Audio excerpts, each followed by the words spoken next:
আসসালামু আলাইকুম এভরিওয়ান। আজকে আমরা পদার্থ দ্বিতীয় পত্রের অত্যন্ত গুরুত্বপূর্ণ একটা অধ্যায়ের নাম আমি অলরেডি লিখে রাখছি। কি নামটা হচ্ছে atomic model and nuclear physics, অর্থাৎ পরমাণুর গঠন এবং নিউক্লিয়ার পদার্থবিজ্ঞান। এই অধ্যায়টা নিয়ে আমরা আলোচনা শুরু করবো আজকে ইনশাল্লাহ। এই অধ্যায়টা অত্যন্ত গুরুত্বপূর্ণ, আমাদের বোর্ড পরীক্ষা হোক, অ্যাডমিশন হোক, যে কোনো জায়গার জন্য হোক না কেন, এই অধ্যায়টা অত্যন্ত গুরুত্বপূর্ণ একটা অধ্যায়। গুরুত্বপূর্ণ হলেও এই অধ্যায়টা কিন্তু অত্যন্ত সোজা, ঠিক আছে? আমরা যদি বুঝে বুঝে করতে পারি তাহলে এই অধ্যায়ের প্রতিটা টপিকস আমাদের কাছে অনেক সোজা মনে হবে, ঠিক আছে ভাইয়া? তাহলে আজকে আমরা শুরু করব আমাদের নতুন অধ্যায়, সেটার নাম হচ্ছে পরমাণুর গঠন এবং নিউক্লিয়ার পদার্থবিজ্ঞান। আচ্ছা, প্রথমে আমরা দেখতে পাচ্ছি অ্যাটমিক মডেল অর্থাৎ পরমাণুর গঠন। তো পরমাণুর গঠন ব্যাখ্যা করার জন্য, পরমাণুর যে গঠন রয়েছে সেটা ব্যাখ্যা করার জন্য বিভিন্ন সময়ে বিভিন্ন বিজ্ঞানীরা বিভিন্ন ধরনের মডেল উপস্থাপন করেন। এই পরমাণুর মডেলটা গঠনটা ব্যাখ্যা করার জন্য বিভিন্ন ধরনের মডেল উপস্থাপন করেন কারা? বিজ্ঞানীরা। তার মধ্যে আলোচিত দুইটা মডেল হচ্ছে, একটা হচ্ছে রাদারফোর্ডের পরমাণু মডেল, একটা হচ্ছে বোরের পরমাণু মডেল। আমি যদি লিখি, একটা হচ্ছে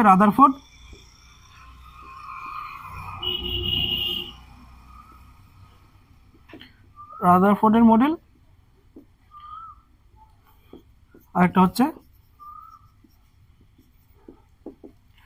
মানে দুইটা আলোচিত মডেল হচ্ছে বিজ্ঞানীর রাদারফোর্ডের পদার্থ মডেল যেটা, আরেকটা হচ্ছে বোর পরমাণু মডেল। আচ্ছা, আমরা যদি আগে রাদারফোর্ডের পরমাণু মডেলটা নিয়ে একটু আলোচনা করি। বিজ্ঞানী রাদারফোর্ড পরমাণুর গঠন সম্পর্কে যে মডেলটা উপস্থাপন করেন সেটা হচ্ছে রাদারফোর্ডের পরমাণু মডেল। আচ্ছা, এই মডেলের যে স্বীকার্য বা সীমাবদ্ধতা যেগুলো আছে ওইগুলো আমরা এখানে আলোচনা করব না। কোথায় আলোচনা করব? আমরা রসায়ন প্রথম পত্রে 2 নম্বর চ্যাপ্টার অর্থাৎ গুণগত রসায়ন নামে একটা অধ্যায় আছে না আমাদের রসায়ন ভাই? অধ্যায়টার নাম হচ্ছে কি ভাইয়া? গুণগত।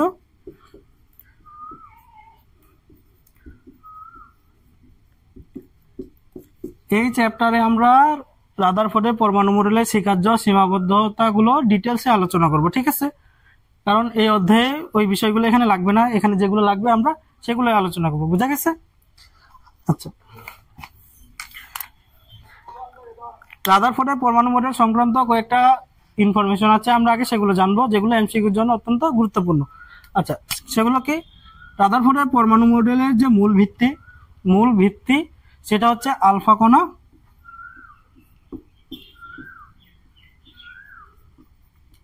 বিচ্ছুরণ পরীক্ষা। মানে বিজ্ঞানী রাদারফোর্ড যে মডেলটা উপস্থাপন করেন তার মূল ভিত্তি ছিল আলফা কণা বিচ্ছুরণ পরীক্ষা। এই পরীক্ষাটা আমরা কোথায় পড়বো? এখানে পড়বো না, ঠিক আছে? কোথায় পড়বো? গুণগত রসায়নে। ইনশাল্লাহ গুণগত রসায়নে আমরা এই পরীক্ষাটা নিয়ে আলোচনা করবো, ঠিক আছে? আচ্ছা, তাহলে মূল ভিত্তি কি ছিল ভাই? আলফা কণা বিচ্ছুরণ পরীক্ষা। কার মূল ভিত্তি? রাদারফোর্ডের পরমাণু মডেলের মূল ভিত্তি হচ্ছে আলফা কণা বিচ্ছুরণ পরীক্ষা।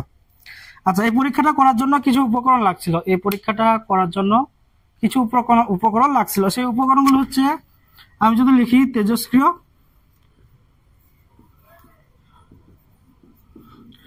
তেজস্ক্রিয় পোলোনিয়াম হচ্ছে একটা মৌল, পর্যায় সারণীর একটা মৌল হচ্ছে পোলোনিয়াম।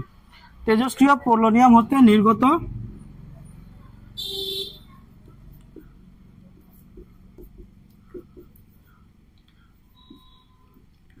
আলফা কণা যে পরীক্ষাটা করছিল সেটা নির্গত হয়েছিল কোথা থেকে? তেজস্ক্রিয় পোলোনিয়াম নামে একটা যে মৌল আছে ওই মৌল থেকে নির্গত হয়েছিল।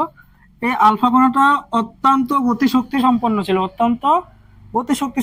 সেই গতিশক্তির মান ছিল 7.68 মেগা ইলেকট্রোভোল্ট। এটা কিন্তু অনেক বিশাল একটা শক্তি, ঠিক আছে? 7.68 মেগা ইলেকট্রোভোল্ট গতিসম্পন্ন আলফা কণা তিনি নিক্ষেপণ করেন, ঠিক আছে? আচ্ছা, তারপর কি ব্যবহার করছিলেন?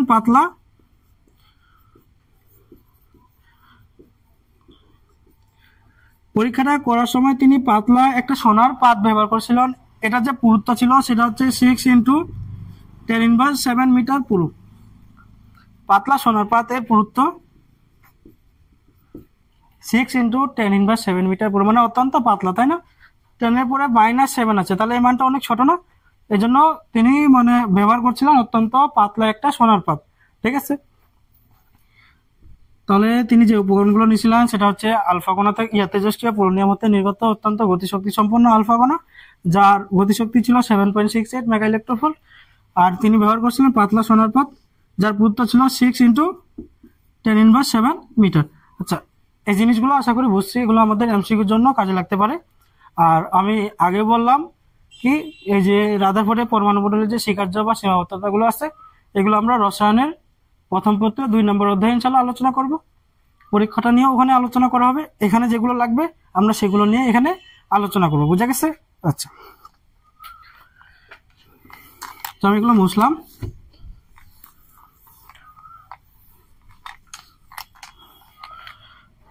বিষয়টা হচ্ছে কি রাদারফোর্ডের পরমাণু মডেলে কিছু সীমাবদ্ধতা ছিল, মানে ভুল ভ্রান্তি ছিল। এই ভুলগুলো সংশোধন করার জন্য বিজ্ঞানী নিলস বোর কত সালে 1913 সালে একটা মডেল উপস্থাপন করেন, যেটা বোর মডেল নামে পরিচিত। এই মডেলটা কি করে রাদারফোর্ডের পরমাণু মডেলের যে ভুল ভ্রান্তিগুলো ছিল সেগুলো দূর করে, তাই না? আচ্ছা, এই মডেলের 3টা স্বীকার্য ছিল। কয়টা ভাইয়া? 3টা। কি কি? 1 নম্বর স্বীকার্য যেটা ছিল সেটা হচ্ছে নির্দিষ্ট ব্যাসার্ধের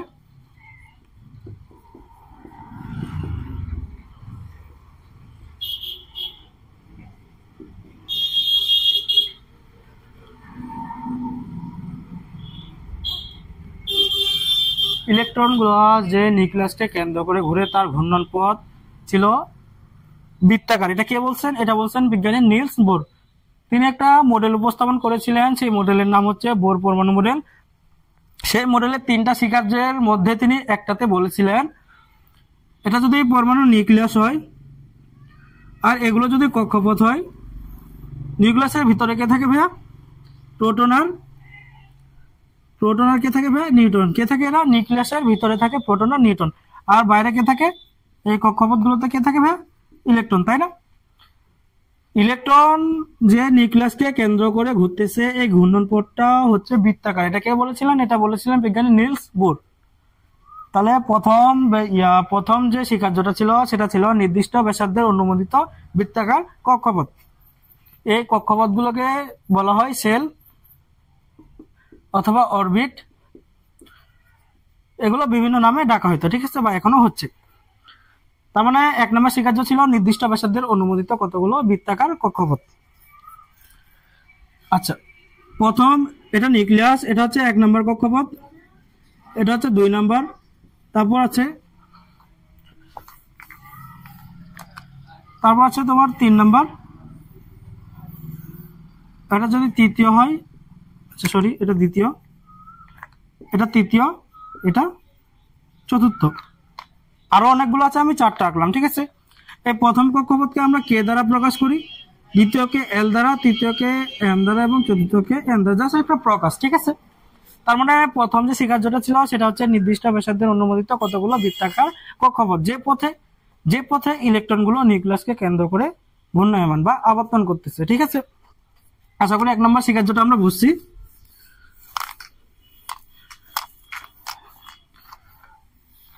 আচ্ছা, 2 নম্বর স্বীকার্যে বলা হয়েছিল,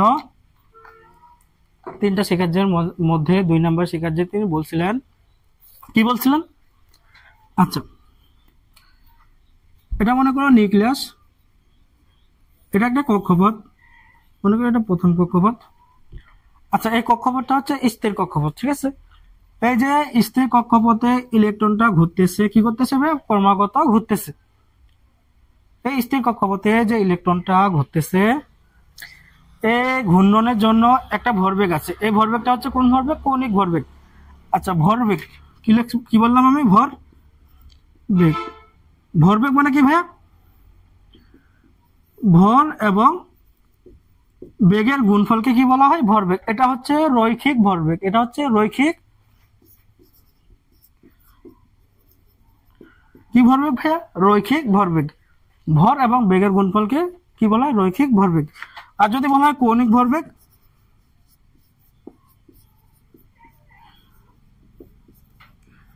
কৌণিক ভরবেগ যা মানে ভর থাকবে, বেগ থাকবে আর ব্যাসার্ধটা গুণ হয়ে যাবে, এটা হচ্ছে কি কৌণিক ভরবেগ।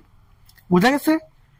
রৈখিক ভরবেগ মানে ভর এবং বেগের শুধুমাত্র গুণফল, আর কৌণিক ভরবেগে ভর থাকবে, বেগ থাকবে আর কি থাকবে? ব্যাসার্ধ থাকবে, ঠিক আছে।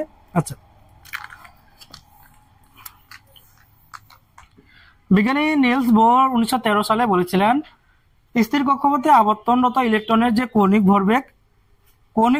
ভরবেগকে এল দ্বারা প্রকাশ করা হয়, অর্থাৎ এল সমান এম ভি আর। এই ভরবেগটা কার সমান হবে? তিনি বলছিলেন নির্দিষ্ট স্থির কক্ষপথে আবর্তনরত ইলেকট্রনগুলোর কৌণিক ভরবেগ হবে, অর্থাৎ এমভিআর এর মানটা হবে h/2π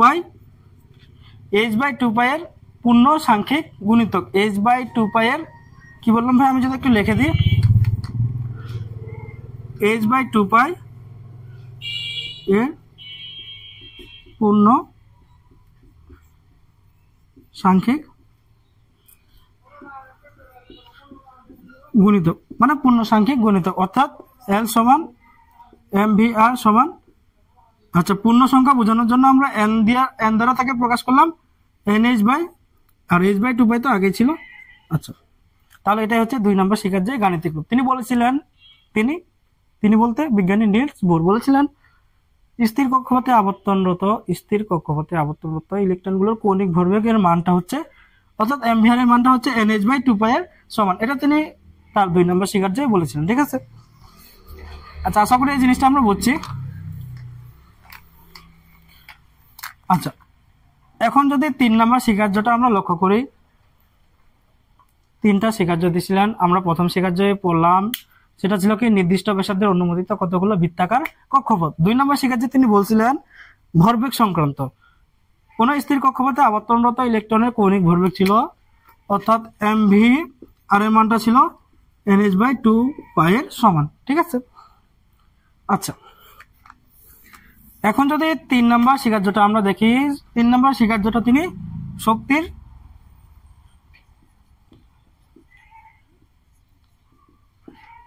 শোষণ বা 3 নম্বর শিকার্যটা তিনি শক্তি শোষণ বা বিকিরণ সংক্রান্ত কথা উল্লেখ করেন। ঠিক আছে, সেটা কি, এটা মনে করো নিউক্লিয়াস। ঠিক আছে ভাই, আচ্ছা এটা হচ্ছে নিউক্লিয়াস, এটা হচ্ছে প্রথম কক্ষপথ, এটা মনে করো দ্বিতীয়, এটা মনে করো তৃতীয়। আমি আমার বোঝার সুবিধার জন্য 3টা কক্ষপথ নিলাম। ঠিক আছে, জাস্ট 3টা কক্ষপথ নিলাম। এটা নিউক্লিয়াস, এটা হচ্ছে প্রথম, এটা হচ্ছে দ্বিতীয়, এটা কি ভাই তৃতীয়।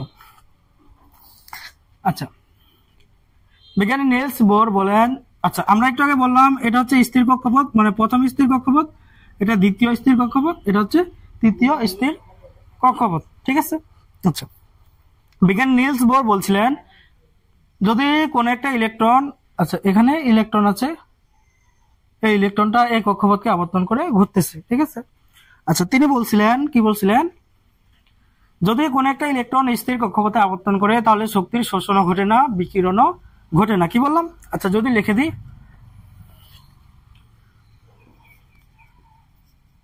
স্থির কক্ষপথে আবর্তনকালে ইলেকট্রনের শক্তির শোষণ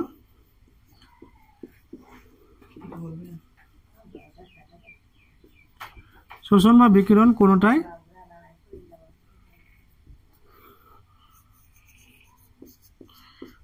ঘটে না। এটার মানে কি ভাইয়া, এই ইলেকট্রনটা যদি এই কক্ষপথে আজীবন ঘুরতে থাকে তাহলে তার যে শক্তি ছিল সেই শক্তিটাই সব সময় একই থাকবে। ঠিক আছে, অর্থাৎ শক্তির শোষণও ঘটবে না, বিকিরণও ঘটবে না।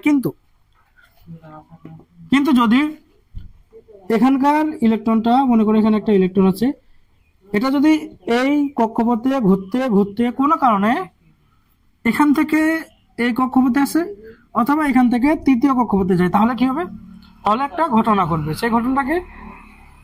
সেই ঘটনাটা হচ্ছে শক্তির শোষণও ঘটতে পারে, বিকিরণও ঘটতে পারে।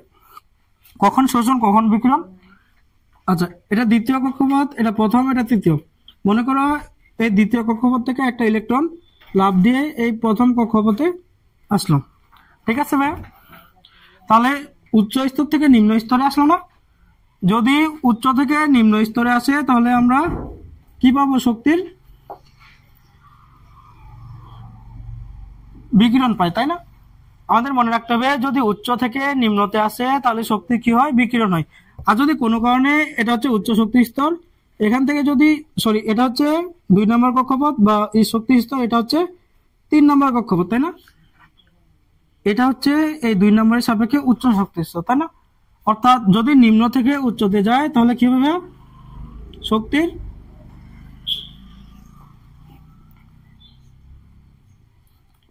শোষণ ঘটবে। আমার কথা কি বোঝা গেছে? আমি বলছি, কিছুই বলি নাই, আমি শুধু বলছি যদি স্থির কক্ষপথে কোনো ইলেকট্রন আবর্তন করে তাহলে শক্তির শোষণও ঘটবে না, বিকিরণও ঘটবে না। কিন্তু যদি উচ্চ স্তর থেকে নিম্ন স্তরে আছে, যদি উচ্চ থেকে নিম্নতে আসে তাহলে শক্তির বিকিরণ ঘটে, আর যদি নিম্ন থেকে উচ্চতে যায় তাহলে শক্তির কি হবে? শোষণ ঘটবে। এই কথাটাই আমাদের মনে রাখতে হবে। আমি যদি লিখে দিই, কিন্তু নিম্ন থেকে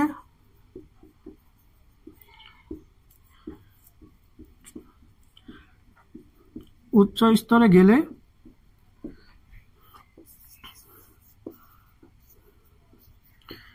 এই যে নিম্ন থেকে উচ্চ কি হবে ভাইয়া? শোষণ ঘটবে। উচ্চ শক্তি স্তরে গেলে শক্তির শোষণ ঘটে। আর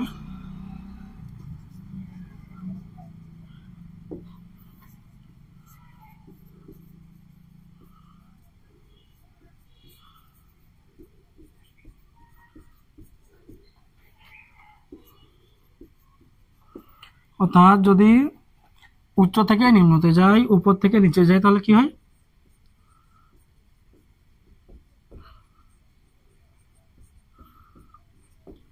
আমরা আশা করি বিষয়টা বুঝতে পারছি, তাই না? তাহলে আমি যদি আরেকবার শুরু থেকে বলি, বিজ্ঞানী নিলস বোর 1913 সালে একটা মডেল প্রস্তাবনা করেন, তাই না, বা উপস্থাপন করেন। এই মডেলটা 3টা স্বীকার্য ছিল। প্রথমটা ছিল নির্দিষ্ট ব্যাসার্ধের অনুমোদিত বৃত্তাকার কক্ষপথ। এই কক্ষপথগুলোকে আমরা বলি শেল বা অরবিট, তাই না? আচ্ছা, 2 নম্বর স্বীকার্য ছিল স্থির কক্ষপথে যদি কোনো একটা ইলেকট্রন আবর্তন করে তাহলে তার যে কৌণিক ভরবেগ সেই মানটা অর্থাৎ mvr কার সমান হবে? বা h/2π এর পূর্ণ সাংখ্যিক গুণিতক, এটাকে আমরা n দ্বারা প্রকাশ করতাম, অর্থাৎ mvr সমান nh/2π।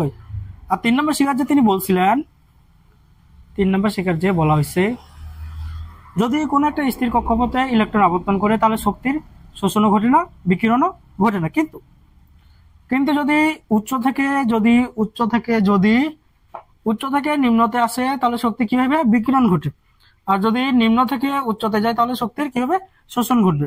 এটাই ছিল তার মডেলের 3টা স্বীকার্য। ঠিক আছে, আশা করি আমরা বুঝছি, তাই না? আচ্ছা, তাহলে আমি এই বিষয়গুলো একটু মুছে দিই।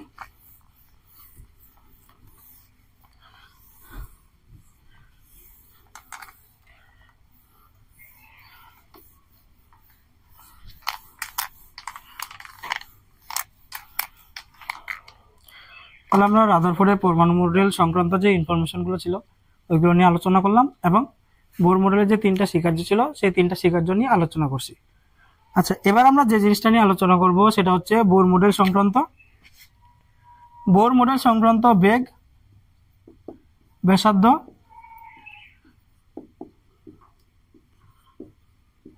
এবং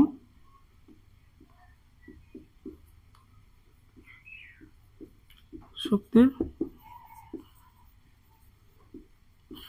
আমরা এখন বোর মডেল সংক্রান্ত বিভিন্ন কক্ষপথে ইলেকট্রনের বেগ, ব্যাসার্ধ এবং শক্তির যে রাশিমালাগুলো ছিল সেগুলো প্রতিপাদন করব, অর্থাৎ প্রমাণ করব। আমরা যে সূত্রগুলো মুখস্থ করছি সেটা কি? ব্যাসার্ধের সূত্র, nতম কক্ষপথের ব্যাসার্ধ সেটা হচ্ছে Rn, n² h² এটা হচ্ছে πm z²। আচ্ছা, এই সূত্রটা কিভাবে আসছে, বা অন্যান্য সূত্রগুলো যেমন বেগের সূত্রগুলো z²/2hn, আর শক্তির সূত্রটা ওটা আছে। আমরা এই সূত্রগুলো কিভাবে আসছে এই সূত্রগুলো এখন কি করবো ভাই? প্রমাণ করবো। ঠিক আছে, আচ্ছা, তারপর এই সূত্রগুলো সম্পর্কিত যে শর্টকাট গুলো আছে, অর্থাৎ এমসিকিউতে যেগুলো কাজে লাগে ওইগুলো আমরা নিয়ে আলোচনা করব। ঠিক আছে, তাহলে আমরা এখন শুরু করব বিভিন্ন রাশিমালার প্রতিপাদন। ঠিক আছে ভাইয়া, আমরা প্রথমে nতম কক্ষপথে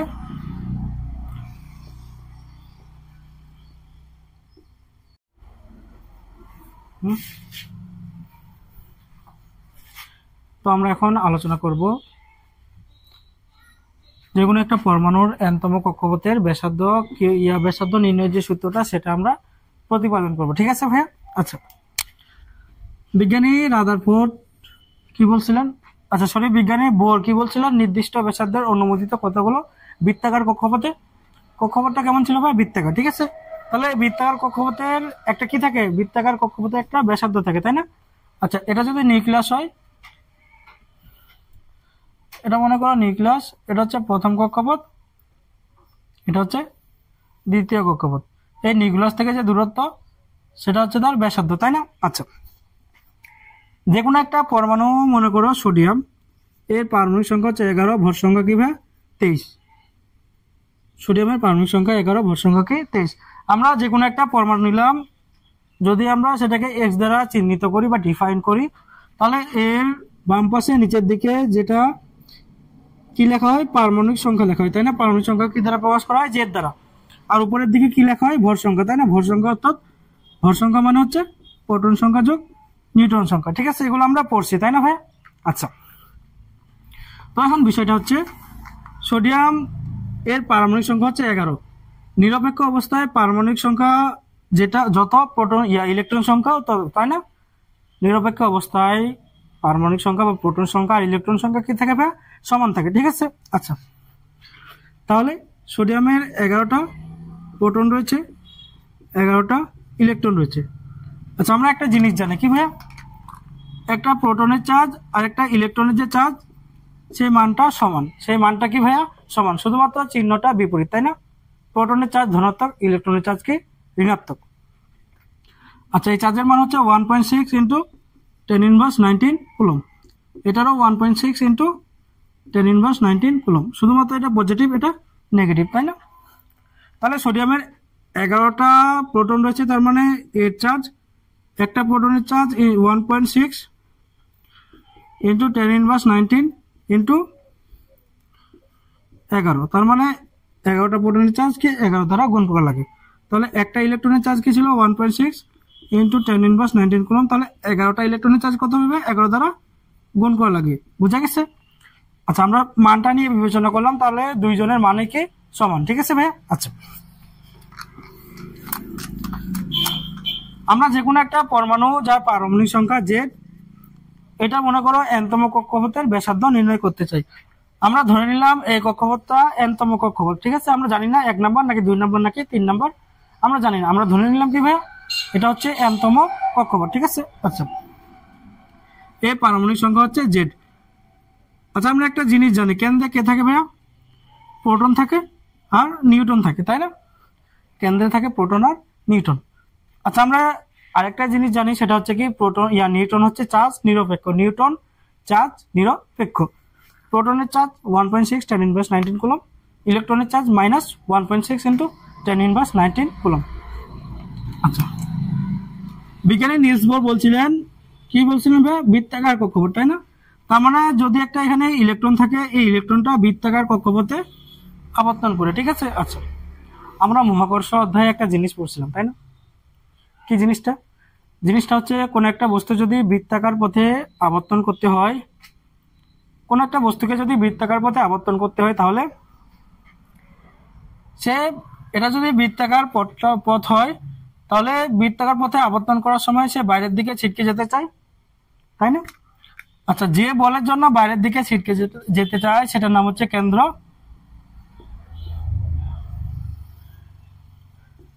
বিমুখী বল, ঠিক আছে। আচ্ছা যদি একে কেন্দ্রের দিকে মনে করো কেউ, মানে কেন্দ্রের দিকে টানার মতো কোনো বল নাই, তাহলে কি এই বৃত্তাকার পথে ঘুরতে পারবে। মনে করো কেন্দ্রের দিকে একে টানার মতো কোনো বল নাই, সে বাইরে ছিটকে চলে যাবে না, কার জন্য, কেন্দ্র বিমুখী বলের জন্য। আচ্ছা আমরা আরেকটা জিনিস পড়ছিলাম, কেন্দ্র বিমুখী বল F সমান mv²/r, এটা আমরা কোথায় পড়ছি, মহাকর্ষ অধ্যায়ে। যারা পড়ি নাই ইনশাল্লাহ আমরা এটা আলোচনা করব, যখন ওই চ্যাপ্টারটা পড়বো সেগুলো, মানে তখন এই বিষয়গুলো নিয়ে আমরা ডিটেলসে আলোচনা করবো ইনশাল্লাহ। আচ্ছা জাস্ট এই সূত্রটা আমরা মাথায় রাখবো, কেন্দ্র বিমুখী বল F সমান mv²/r। এখানে m হচ্ছে বস্তুর ভর, m কি ভাইয়া বস্তুর ভর, v হচ্ছে যে কক্ষপথে আবর্তন করে ওই কক্ষপথে বস্তুর বেগ, রৈখিক বেগ যেটা, আর হচ্ছে কক্ষপথের ব্যাসার্ধ, ঠিক আছে। তার মানে এই ইলেকট্রনটা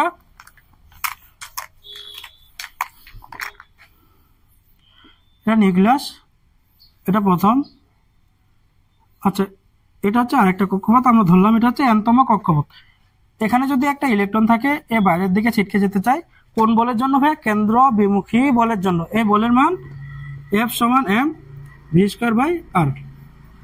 যেহেতু যেহেতু ইলেকট্রনটা বৃত্তাকার পথে আবর্তন করতেছে আর কেন্দ্র বিমুখী বল রয়েছে, এই বল এদিকের যে বলটা অর্থাৎ কেন্দ্র বিমুখী বল, এই বলকে ব্যালেন্স করার জন্য অবশ্যই কেন্দ্রের দিকে সমপরিমাণ একটা বল থাকা প্রয়োজন, তাই না?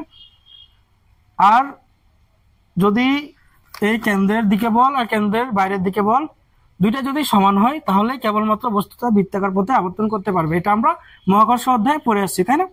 আচ্ছা, এখানে নিউক্লিয়াস, এই নিউক্লিয়াসে রয়েছে প্রোটন আর নিউট্রন, ঠিক আছে ভাই? নিউট্রন হচ্ছে চার্জ নিরপেক্ষ, ঠিক আছে? নিউট্রন হচ্ছে কি? চার্জ নিরপেক্ষ। তাহলে এখানে প্রোটন রয়েছে পারমাণবিক সংখ্যা Z। আচ্ছা, ইলেকট্রন আর প্রোটন দুইজনের চার্জের মান কি? সমান, তাই না? চিহ্নটা শুধুমাত্র বিপরীত। আচ্ছা, আমরা চার্জকে মনে করো কিউ দ্বারা প্রকাশ করলাম, ঠিক আছে ভাইয়া? এটারও চার্জ কিউ, এটারও চার্জ কিউ। একটা ইলেকট্রনের যে চার্জ সেটাকে আমরা কিউ দ্বারা প্রকাশ করলাম, একটা প্রোটনের যে চার্জ সেটাকে আমরা কিউ দ্বারা প্রকাশ করলাম। আমরা জাস্ট মানটা নিচ্ছি, ঠিক আছে? চিহ্নটা দুইটার বিপরীত, ঠিক আছে? আমরা শুধুমাত্র মানটা নিয়ে বিবেচনা করতেছি।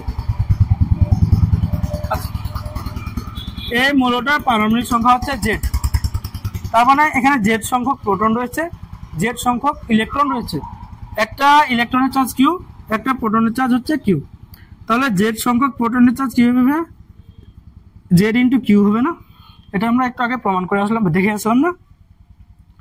আচ্ছা, তার মানে কেন্দ্রে বা নিউক্লিয়াসের যে চার্জ সেটা হচ্ছে Z। কিউ কেন?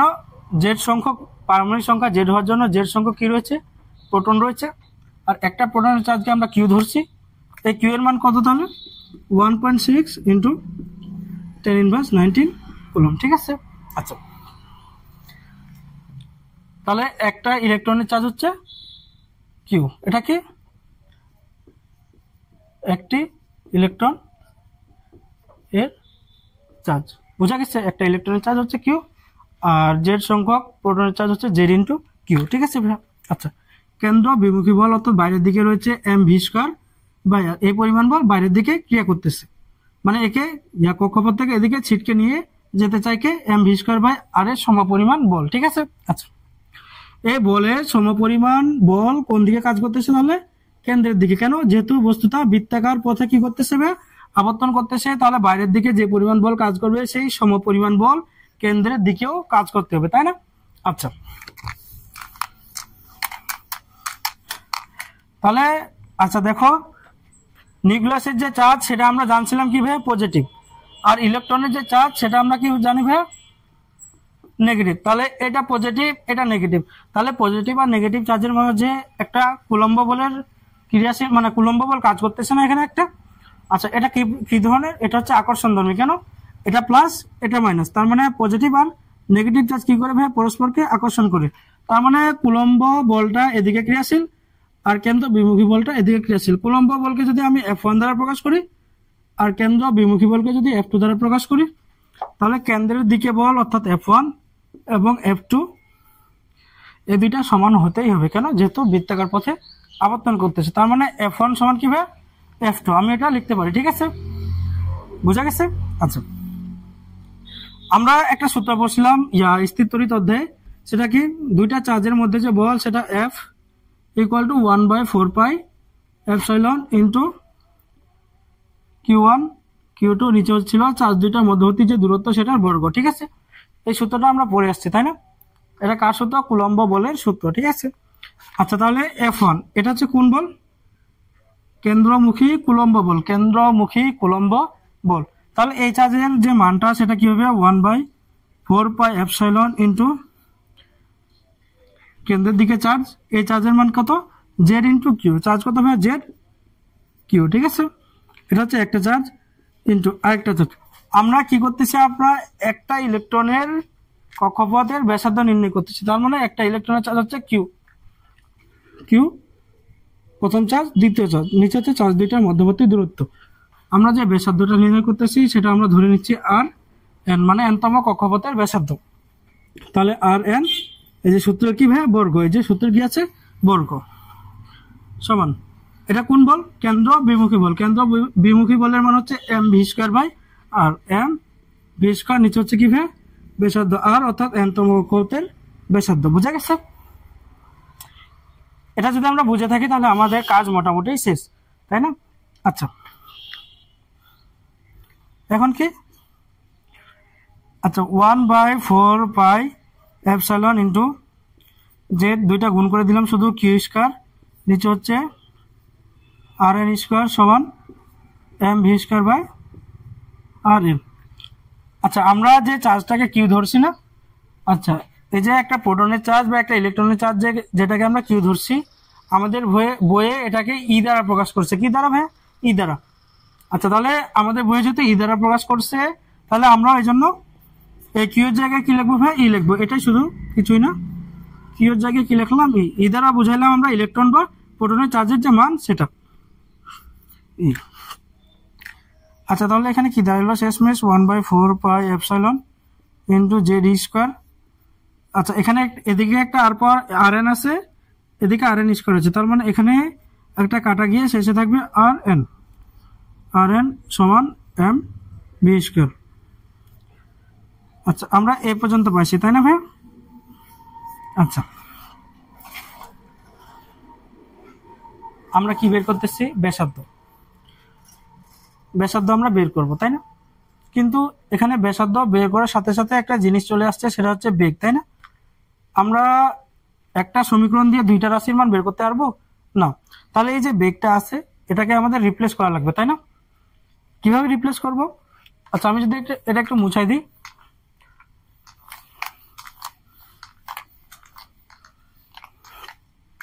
কিভাবে আমরা রিপ্লেস করব? আমরা বোর মডেলের যে তিনটা স্বীকার্য ছিল তার মধ্যে 2 নাম্বার স্বীকার্য দেখছিলাম এম ভি আর সমান NH বাই 2π, এই জিনিসটা আমরা দেখছিলাম, তাই না? আচ্ছা, এখানে যদি আমি ভি এর মানটা বাম দিকে রাখি, তাহলে NH নিচে হইলো 2π এম, আর এদিকে আসে কি হলো ভাই, ভাগ হয়ে গেল, তাই না? তাহলে আমি ভি এর জায়গায় কি লিখতে পারি ভাই? এখন এই জিনিসটা লিখতে পারবো, তাই না? আমরা এটাকে মানে আকাশ থেকে নিয়ে আসলাম না, এটা আমরা কোথায় পড়ছিলাম ভাইয়া? বোর মডেলের 2 নাম্বার স্বীকার্য, তাই না? আচ্ছা, তাহলে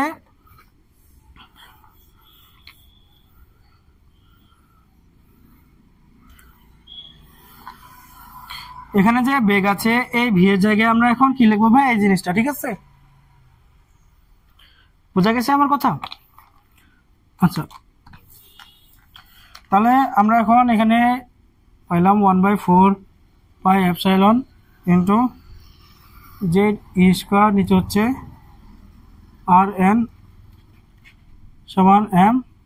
এখন ভি এর জায়গায় এই জিনিসটা লিখবো ভাই, এন এইচ নিচে হচ্ছে 2π এম, আর ওটার উপরে কি, এই যে আমি শুধু ভি এর জায়গায় এই জিনিসটা লিখলাম। ভি এর উপরে একটা স্কোয়ার ছিল না, ভি এর উপরে একটা স্কোয়ার আছে ভাই, তাই না? তাহলে এই পুরো জিনিসটা হচ্ছে ভি, এই ভি এর উপরে কি ভাই? একটা স্কোয়ার, ঠিক আছে? বুঝা গেছে? আচ্ছা, তাহলে এখন যদি আমরা দেখি 1/4πε ইন্টু জেড ই স্কোয়ার নিচে হচ্ছে আর এন সমান এম ইন্টু, যেহেতু স্কোয়ার আছে এন স্কোয়ার, এইচ স্কোয়ার নিচে হচ্ছে 4π স্কোয়ার এম স্কোয়ার আর এন স্কোয়ার। এটা হচ্ছে এনতম কক্ষপথের জন্য আর এন, ঠিক আছে? আচ্ছা, তাহলে এখন দেখো তো, এখানে 4 আছে, এখানে 4, এখানে পাই আছে, এখানে পাই স্কোয়ার আছে, তার মানে একটা পাই থাকলো। এখানে উপরে এম আছে, নিচে এম স্কোয়ার আছে, তার মানে একটা এম থাকলো, তাই না? এখানে আর এন আছে, এখানে আর এন স্কোয়ার আছে, তার মানে একটা আর এন থাকলো। আর কিছু যায় কি? আচ্ছা, আর কিছু কাটা যায় না।